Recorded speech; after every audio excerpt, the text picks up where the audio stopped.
ओम नमो भगवते वासुदेवाय। ओम नमो भगवते वासुदेवाय। ओम नमो भगवते वासुदेवाय। मानित्वमदम्भित्वम् अहिंसा क्षान्तिराजनम् आचार्योपासनं शौचं स्थैर्यमात्मविनिग्रहः इन्द्रियार्थेषु वैराग्यम् अनहङ्कार एव च जन्ममृत्युजराव्याधेर्दुःखदोषानुदर्शनम् असक्तिरनभिष्वङ्ग पुत्रदारगृहादिषु नित्यं च समचित्तत्वम् इष्टानिष्टोपपत्तिषु मरीचानन्ययोगेन भक्तिर्व्यभिचारिणी विविक्तदेशसेवित्वम् अरतिर्जनसंसदि अध्यात्मज्ञाननित्यत्वम् तत्त्वज्ञानार्थदर्शनम् एतज्ज्ञानम् इति प्रोक्तम् अज्ञानं यदतोऽन्यथा। हरे कृष्णा। कल हमने अमानित्वम, अदम्भित्वम, अहिंसा और शांति, ये 4 ज्ञान की प्रक्रियाओं को कवर किया। Why should we follow these processes of knowledge? क्यों फॉलो करना है इनको? Because from body and soul is attached and we have to detach from it. जीव का जो देह के प्रति आसक्ति है, उसके कारण वो जो बंधन में पड़ा हुआ है, उस बंधन से मुक्त होने के लिए ये मार्ग है। तो हमें दोनों देखने आना चाहिए, दिस इन कनेक्शन विद भक्ति, कि कृष्ण की भक्ति में कैसे उपयोगी गुण है। दूसरा, this in connection with mukti, how it helps us disentangle from material world, भौतिक जगत से बाहर निकलने में मदद करते हैं ये गुण। दे आर कॉल्ड ज्ञान, प्रोसेस ऑफ नॉलेज। अभी अगला देखने जा रहे हैं आर्जवम। आर्जव मतलब सरलता। बिना किसी कूटनीति के मनुष्य इतना सरल हो कि अपने शत्रु तक से अपने वास्तविक सत्य का उद्घाटन कर सके। जनरली आप अपने शत्रु को सत्य बोलने जाओगे नहीं ना, लेकिन ये ऐसा गुण है, it is a hallmark quality of a ब्राह्मण, कि जो सत्य है वो बोल ही देते हैं, भले उसके लिए कुछ भी प्राइस क्यों ना पे करना पड़े। तो इसलिए आर्जव का पहला अर्थ है कूटनीति नहीं, सरलता अपनाइए, खास करके सत्य हमेशा बोलिए। तो भक्तों का जो रहन सहन है, पहराव है, खान पान है, भाषा है, भक्तों का जो व्यक्तिगत जीवन शैली है, मनी अर्निंग सिस्टम्स हैं, वो बहुत ही सरल होने चाहिए, जटिल नहीं। जितना हम इनको कॉम्प्लेक्स बनाएंगे उतना ज़्यादा हमारा मन उलझा रहेगा, हम फिर अपने मुक्ति के बारे में या भक्ति के बारे में चिंतन या कार्य नहीं ठीक से कर सकते हैं। कभी कभी भक्त बनने के बाद जब हमारे पास धन आता है तो हमारा लाइफ बहुत कॉम्प्लिकेटेड हो जाता है और हम अनावश्यक चीज़ों को संग्रह करने लगते हैं, या हम अपने आप को सोफिस्टिकेटेड दिखाने के प्रयासों में जुड़ जाते हैं, और उसके कारण हमारी सरलता खत्म हो जाती है। तो श्रीधर कोलावेचा जो थे वो सरलता के अति एक्सट्रीम उदाहरण माने जाते हैं। उनका जीवन शैली, उनका उपजीविका का साधन, अर्निंग मेथड, हर चीज इतना सरल था। उनकी सरलता के कारण ही चैतन्य महाप्रभु उनकी तरफ आकर्षित हुए। ऐसा कहते हैं कि उनकी झोपड़ी जो थी इतनी छिद्र वाली थी कि सब दिशा से सारे चंद्र के, सूर्य के किरण अंदर आते थे। उनकी धोती इतनी फटी हुई थी कि उनके सुई धागा तक नहीं था उसको सिलवाने के लिए, उतना भी पैसा क्यों खर्च करते। तो वो इधर का और इधर का नॉट पकड़ के उसको टाई कर देते थे जहाँ फटा है वहाँ। इस तरीके से धोती में इतने नॉट्स थे, उनके गांठें थी कि ओरिजिनल धोती कितना बचा है वो समझ में नहीं आता था।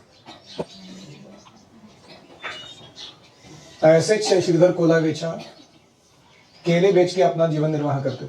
केले और केले के पार्ट्स, बनाना स्टेम्स, बनाना लीव्स, बनाना फ्लावर्स, बनाना लीव्स, उसका विक्रय करते थे। चैतन्य महाप्रभु हर दिन जाके उनके साथ घासाघिस करते, बड़ा परेशान करते उनको। श्रीधर कितने का दिया? वो बोलते थे कुछ इतने आने का दिया। इतना ज्यादा? तुम ब्राह्मणों को लूट रहे हो। महाप्रभु उसको बोलते क्या डिसऑनेस्ट बिजनेस चल रहा है आजकल, घोर कलयुग आ गया है। वो कहता था, अरे ब्राह्मण देव, मैं सबसे कम प्राइस लगा रहा हूँ, वो भी आपको देखकर मैंने तो बहुत ज्यादा नहीं लगाया, आप जाके पूरा मार्केट घूम के आइए, मेरे प्राइस से कम प्राइस और कोई दे रहा है तो मुझे बताइए, मैं दूसरे के पास क्यों जाऊं। हाँ लोग बोलते, मैं तुमसे ही खरीदूंगा, तुम ही मेरे को कम से कम प्राइस में दो। तो फाइनली इतना आर्ग्यूमेंट होता था कि वो श्रीधर कोलाचे प्रैक्टिकली फ्री में दे देते थे, जाओ लेकर, ब्राह्मण को दान दे दिया। और इतना ही नहीं, उनको जो कभी कभी कोई आमदनी भी होती थी उसमें से आधा पोर्शन जो है वो गंगा की सेवा में लगा देते थे, मतलब 50% used to spend for Krishna conscious purpose. ऐसा उनका सिस्टम था, हालांकि कमाई ही इतना कम था कि उसमें से 50% देना, मतलब जिएगा कैसे आदमी। और ये श्रीधर कोलावेचा जो थे, ये इस प्रकार से महाप्रभु जाके रोज उनके साथ बात विवाद करते और आनंद लेते, उनकी सरलता को अनुभव करने में, उनके वैराग्य को अनुभव। एक दिन जब महाप्रभु ने कहा कि श्रीधर देखो, ये सारे लोग जो है दुर्गा की उपासना करते हैं, शिव जी की उपासना करते हैं, कितना धन है इनके पास, कितना समृद्धि है, तुम कैसे जी रहे हो अपना जीवन, क्यों ना तुम विष्णु की आराधना करके क्या प्राप्त किया, ऐसे टॉन्ट मारे। श्रीधर कोलावेचा कहते हैं कि जहां तक मेरा सवाल है कि जो चिड़िया रह रही है यहाँ घोंसले में और जो राजा रह रहा है उसके महल में, इन दोनों में मैं कोई अंतर नहीं देखता हूँ। ये अपने आहार निद्रा भाई वचन के काम में लगी हुई है, वो अपने लगा हुआ है। Qualitatively there is no difference दोनों के अंदर। तो अगर सरलता से जीवन निर्वाह हो सकता है तो इतना मगजमारी उठाने का जरूरत क्या है जीवन चलाने की। और श्रीधर कोलावेचा कहने लगे कि जो मुझे भगवान ने दिया है उसमें मैं संतुष्ट हूँ, मुझे और कुछ नहीं चाहिए।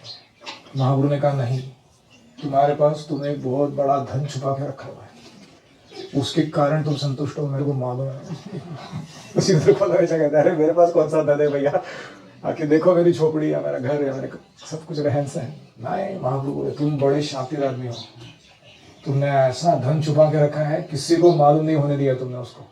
एक दिन मैं आऊंगा जरूर तुम्हारे घर पर और उस धन को सबके सामने उजागर कर दूंगा। तो श्रीधर बोला विचार कर रहे बेचारे, ऐसा क्या किया मैंने भाई, इतना गफला कि मेरे पास ऐसा धन आ गया हो। तो एक दिन महाप्रभु आए अपने कुछ पार्षदों को लेकर, श्रीधर कोलावेचा जहां रह रहे थे उनकी झोपड़ी के पास आए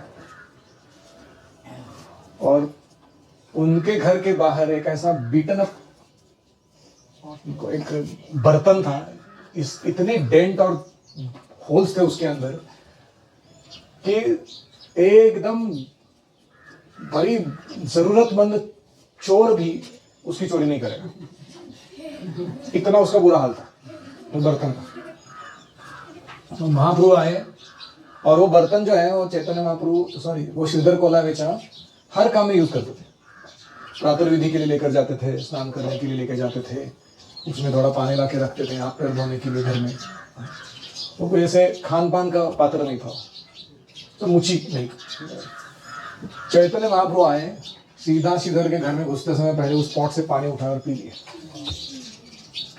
वो श्रीधर कोलावेचा ने जब देखा महाप्रभु ने क्या किया, वो बेहोश हो गए। नाउ आई एम डेड, अभी मैं मर गया, ऐसे बोले वो। क्या कर रहे हैं आप भगवान? तो चैतन्य महाप्रभु ने कहा कि आज वो दिन आया है जिसका मैं बोल रहा था तुमको कि तुम्हारा धन उजागर करने आया हो। तो महाप्रभु मानो उनके 5 मुख हो ऐसे श्रीधर का गुणगान करने लगे, उनकी क्वालिटीज का, उनकी सरलता का, उनकी वैराग्य का, उनकी भक्ति का। तो सारे भक्त आश्चर्यचकित होकर सुन रहे, क्योंकि श्रीधर कोलावेचा किसी को मालूम ही नहीं था कि अस्तित्व में है करके ऐसा कोई व्यक्ति नवद्वीप में। और महाप्रभु उनको जानते हैं ना कि जानते हैं, इतना सारा गुणगान सुना रहे उनको।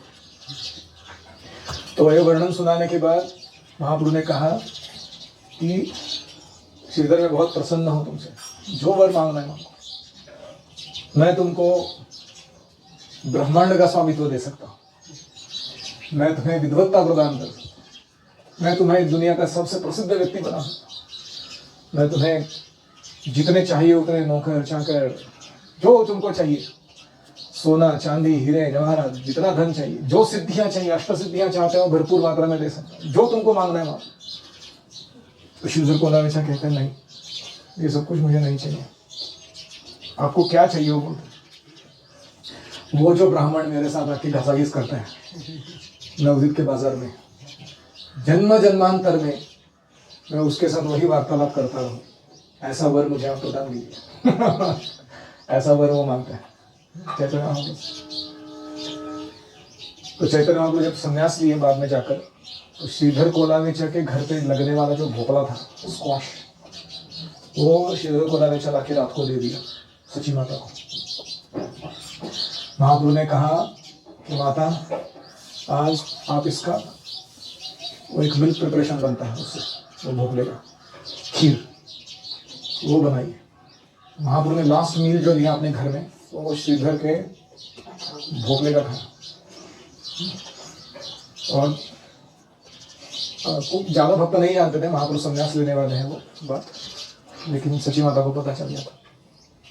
जब वो उन्होंने डिमांड किया रात को खाने के लिए भोपले का, तो सची माता भी समझ गई थी कि मेरा लड़का आज रात को घर छोड़ के जाने वाला है संन्यास लेने के लिए। महाप्रभु जब मध्य रात्रि को उठे घर छोड़ के भागने के लिए, तो देखे कि सची माता दरवाजे पे खड़ी है। उसके शरीर का कोई अवयव हिल नहीं रहा, सिर्फ आंखों से आंसू बह रहे। और सची माता को पता था कि अभी वो जाएंगे। तो महाप्रभु ने उनकी परिक्रमा की, सची माता के चरणों पे अपना सर रखा और फिर वो चले गए संन्यास में। तो श्रीधर कोलावेचा का इतना महत्व उस लीला में हम देखते हैं। क्यों? आर्जवम, सरलता के कारण। ये गुण भगवान को बहुत प्रिय है। जो लोग बड़े कॉम्प्लिकेटेड है ना, और जो खुद को बहुत उस्ताद समझते हैं, सत्य बोलते नहीं है, गुरुजनों तक को ठगने का प्रयास करते हैं, वो कहाँ जाएंगे पता नहीं स्पिरिचुअल लाइफ में। Exactly this lack of simplicity will destroy them. वो खुद की कबर खुद ही खोद रहे हो by not remaining simple in spiritual life, especially with one's teacher. One has to be extremely simple. और सरलता का अर्थ है to say the truth no matter what the consequences. क्या बोला? आर्जवम का अर्थ सत्य बोलो, उसका जो परिणाम है देख लेंगे हम लोग बाद में, जो भुगतना पड़ेगा भुगतेंगे, लेकिन सत्य बोलने से कतराएंगे नहीं। This is called आर्जवम।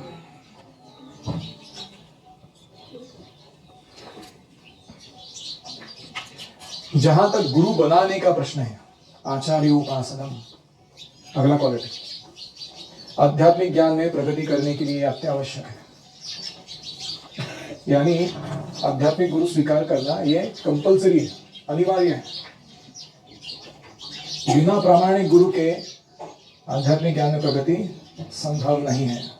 ट्राई करके देखो, घर में बैठ के भगवता पढ़ के देखो, क्या प्रगति होता है तुम्हारा। और शिक्षकों के बीच रहते हुए, प्रशिक्षण लेते हुए पढ़ के देखो, क्या फर्क पड़ता है तुम्हारा। मनुष्य को चाहिए विनम्रता पूर्वक गुरु के पास जाए, समस्त सेवाएं अर्पित करे।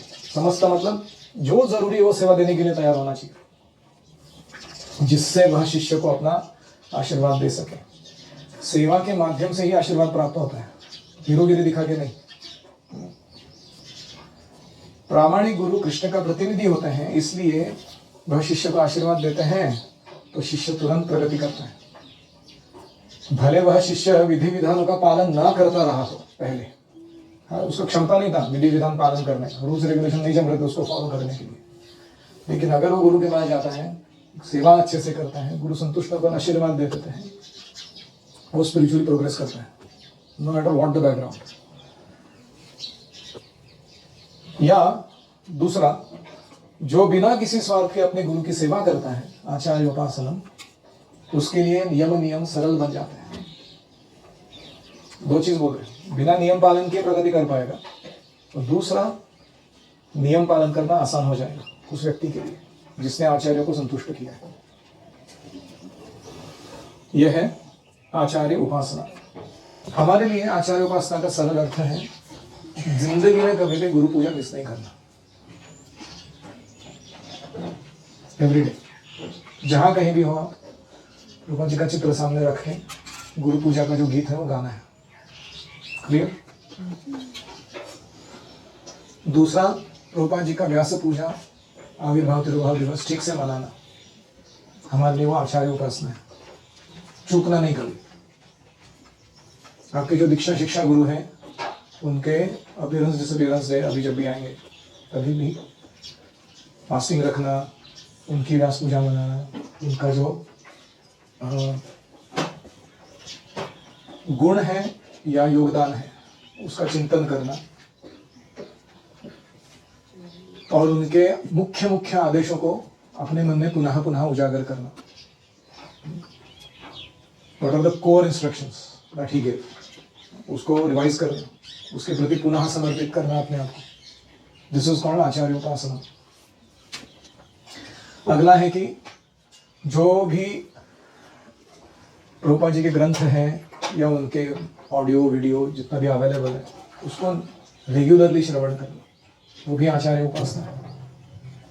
We should daily hear some time at least Prabhupada वाणी, हिज इंस्ट्रक्शंस. इतना शुद्ध वाणी है प्रभुपाद का, जो भी व्यक्ति सुनता है उसका उस दिन के लिए तो चेतना ट्रांसफॉर्म रहता है पूरा कम से कम. तो इसे भी आचार्य उपासना कहते हैं, डेली हियरिंग फ्रॉम गुरु. और पुस्तक भी खास करके ग्रंथाध्ययन करना. ग्रंथाध्ययन करते समय ये मन में विचार करना कि हर एक तात्पर्य जो है वो प्रभुपाद जी ने एक पर्सनल लेटर लिखा हुआ है मेरे लिए.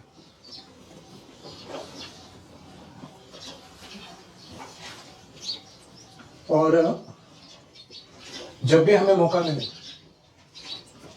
हमारे संपर्क में लोग आए, धन आए, कुछ भी सुविधा आए, रिस्पेक्ट आए, उसको अपने गुरु को समर्पित करना, अपने पास नहीं रखना. दैट इज ऑल्सो आचार्य उपासना.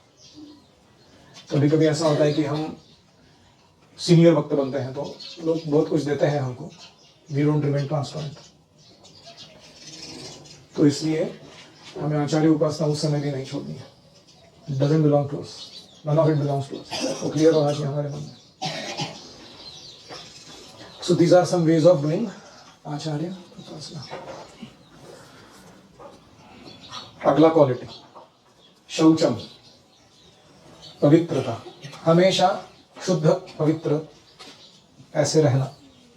पवित्रता दो प्रकार की होती है, आंतरिक और बाह्य.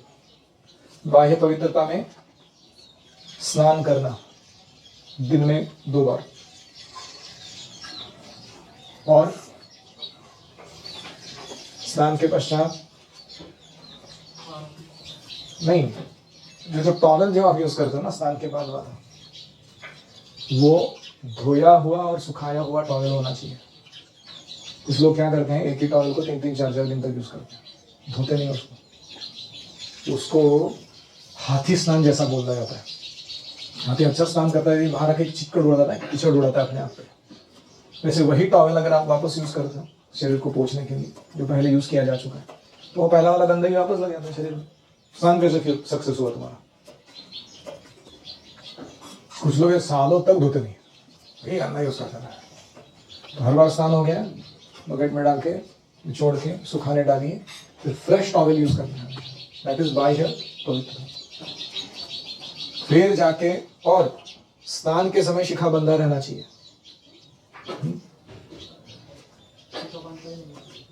और ये जो सारे पवित्र काम जो होता है ना, उसके समय शिखा बंधा होना चाहिए.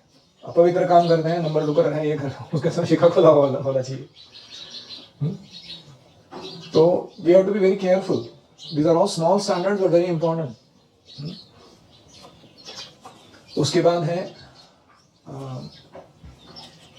शिखा बांधकर, अच्छे से तिलक लगाकर, 12 तिलक, शुचिर्भूत होकर, अच्छे कपड़े, साफ सुथरे कपड़े पहनने हमेशा, धोए हुए वस्त्र.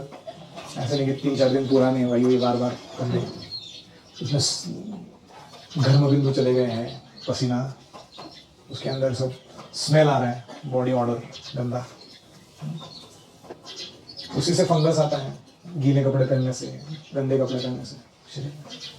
कोई पवित्रता नहीं है. स्वच्छ रहना हमेशा. आपके ड्रेस इतना स्वच्छ रहना चाहिए कि उससे सुगंध आनी चाहिए. आपका शरीर इतना स्वच्छ रहना चाहिए, उससे सुगंध आनी चाहिए. तो ये है एक्सटर्नल क्लीननेस. आपका बेडिंग, आपका लॉकर, आपके जो भी पर्सनल बिलोंगिंग्स है वो हमेशा साफ होने चाहिए. आपके कंप्यूटर्स के या फोन के स्क्रीन्स सबसे गंदे रहते हो, डर्टी है सेटिंग। टॉयलेट सीट में जितने कीटाणु नहीं होते उतने मोबाइल की स्क्रीन पे होते हैं लोगों के, क्योंकि सब पसीना थूक ये वो सब कुछ लगता रहता है उसको, गंदा रहता है। That's not clean. ये है बाह्य पवित्रता। फिर अगला है आंतरिक पवित्रता, अंदर से भी शुद्ध रहना।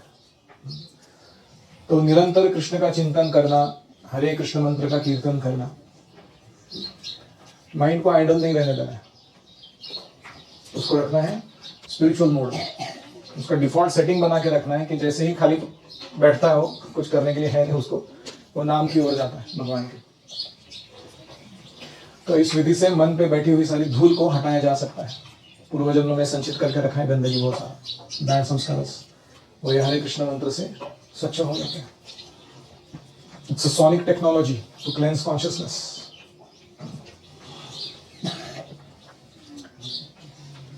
और आंतरिक शुद्धता के लिए हमें खास करके ब्रह्मचारियों को वेदाध्ययन और भगवद्गीता भागवतम के श्लोक कंठस्थ करना, उनको गुनगुनाना, वैष्णव गीत गुनगुनाना, recitations are very important for ब्रह्मचारी। मुझे कोई पारायण करते हुए दिखता तो है नहीं हमारे गुरुकुल में, कहीं एक जगह बैठा है कोई बंदा और लगा हुआ है अपना बाय हार्टिंग में, very rarely I see. It's a very common sight in any gurukul, जहाँ देखो वहाँ बच्चे बैठे हुए पारायण करते हुए, हॉन्टेड बाय वैदिक साउंड। तो उससे आंतरिक शुद्धता बनी रहती है। As soon as a brahmachari loses his connect with the Vedic sound, he becomes impure. माया पकड़ लेती है उसको तुरंत। तो ये सब है आंतरिक शुद्धता के नियम। Any comments or questions?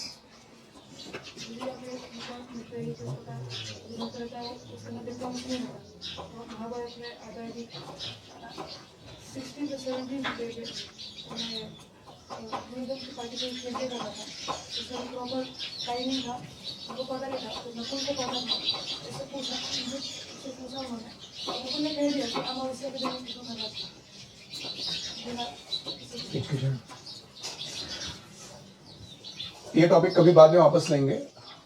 How to speak truth that it brings people closer to absolute truth. सत्य को कैसे बोलना है जिससे लोग परम सत्य की ओर अग्रसर हो, उनसे दूर ना चलेंगे।